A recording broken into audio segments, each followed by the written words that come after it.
Vamos a hablar de homeopatía con el doctor Daniel Cento. ¿Cómo estás, doctor? Bienvenido. Bueno, hoy vamos a hablar de los síntomas mentales que se pueden abordar a través de la homeopatía. ¿Es así? Sí. Y por ejemplo, síntomas mentales como que, porque uno cuando habla de los temas psicológicos se refiere por ahí más a lo que es la depresión o a lo que son las cuestiones como más frecuentes, pero a veces hay otras cuestiones que uno no los ve como un problema, pero realmente te generan un problema en la vida, como puede ser, qué sé yo, que sean muy coléricos, que no se puedan controlar su carácter, personas que tienen miedos. Es cierto, hoy en día la psicología y la psiquiatría tratan mucho los síntomas bastante aislados, ¿no? O sea, ansiedad, por ejemplo, y lo único que se trata es el síntoma aislado ese, ansiedad, y si el psicólogo le va a dar pautas, herramientas al paciente para que en el momento en que se siente ansioso, respire profundo, bueno, tenga algunas herramientas como para salir adelante de eso. El psiquiatra va a aportar algo de medicación, el tipo de ansiolíticos y qué sé yo. En homeopatía se buscan síntomas más profundos que ayuden a desentrañar el núcleo emocional que lo está afectando al paciente. Sí. Por eso ahí te hice una lista. Sí, acá tiene una lista, mira, de algunos de los síntomas. Claro, me llama la atención. Cólera explosiva, rencor y deseos de venganza, frustración, trastorno por ambición desmedida, trastorno por peleas, por mortificación, por ser despreciado. ¿Todo esto se puede abordar desde Exacto, la homeopatía? O sea, hay algunos... ¿Qué hay? ¿Algún componente químico? ¿Qué es lo que pasa que uno tiene esas cosas?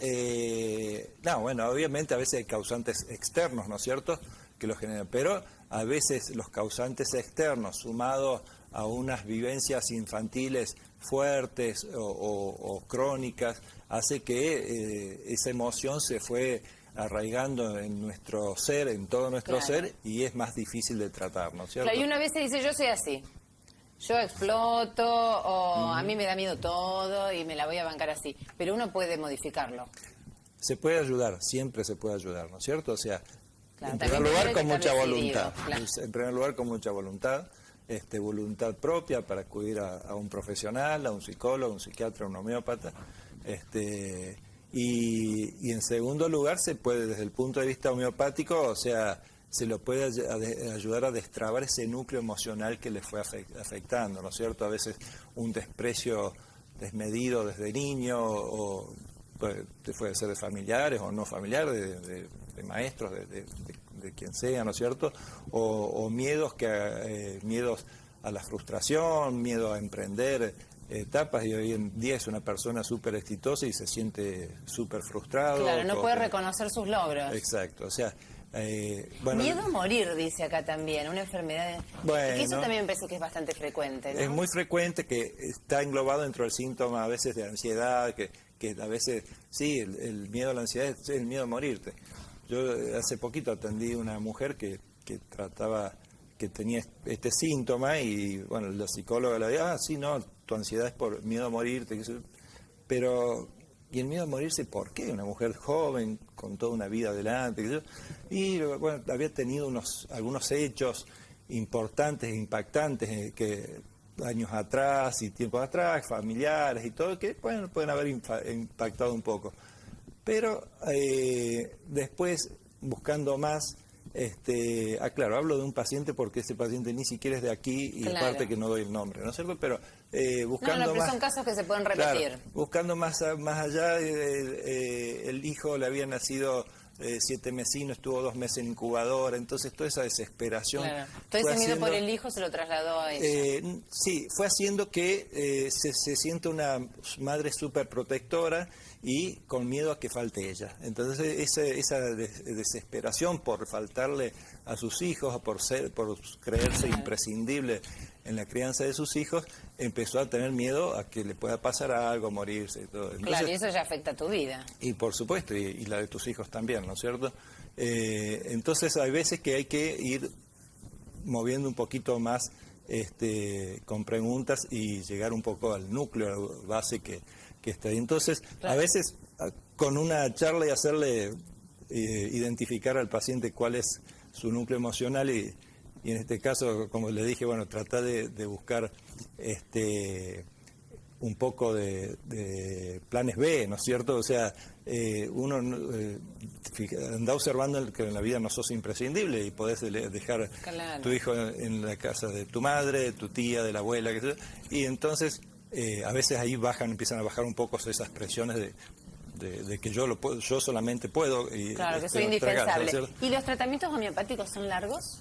¿O depende del caso? ¿O cómo Depende del caso, depende de cada caso, ¿no es cierto? O sea, en un caso como este, por ejemplo, o sea, si el paciente no toma conciencia de esto, no hace terapia con un psicólogo, una psicóloga, para que lo ayude, lo acompañe, lo guíe en el proceso de Claro, entender. se tienen que complementar los tratamientos. Exacto.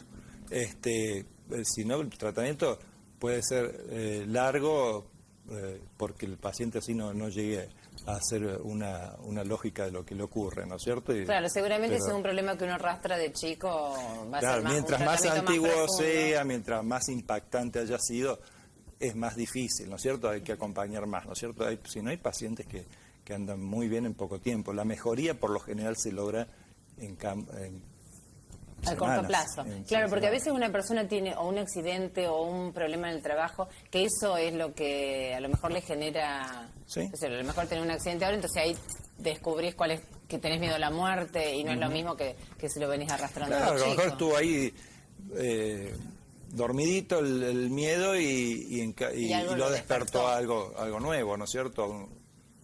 Como un accidente, un susto. Y a veces la gente tiene miedo con el psiquiatra por el tema de que después termine adicto al medicamento. ¿Con la homeopatía es así o no genera adicción? No, al no haber química no hay adicción. No hay adicción. O sea, el medicamento, a ver, Es natural. es como el alimento. Yo puedo empezar a alimentarme sanamente durante mucho tiempo. Lo hago 3 meses, 6 meses, un año. Después, y voy a notar cambios, mejorías en mi cuerpo, en todo, ¿no es cierto? Porque me estoy alimentando sanamente. Después del año, dejo la alimentación y vuelvo a la alimentación que tenía antes y de a poquito irán volviendo los síntomas, ¿no es cierto? Y las molestias que yo tenía, que si eran productos de la mala alimentación. Claro. Igual que con la Volver actividad a la panza física. con el asado y todo eso. Igual que con la actividad física, o sea, Claro. si yo hago actividad física durante 2 años y de pronto la dejo, y de a poco van a empezar a volver los viejos síntomas. En definitiva, tenemos también que ser responsables de nuestra conducta. Ni hablar. Además, nada es mágico. No. Doctor, muchísimas gracias. No, gracias a vos. Nos vemos en cualquier momento. Nosotros hacemos una pausa muy breve y ya volvemos.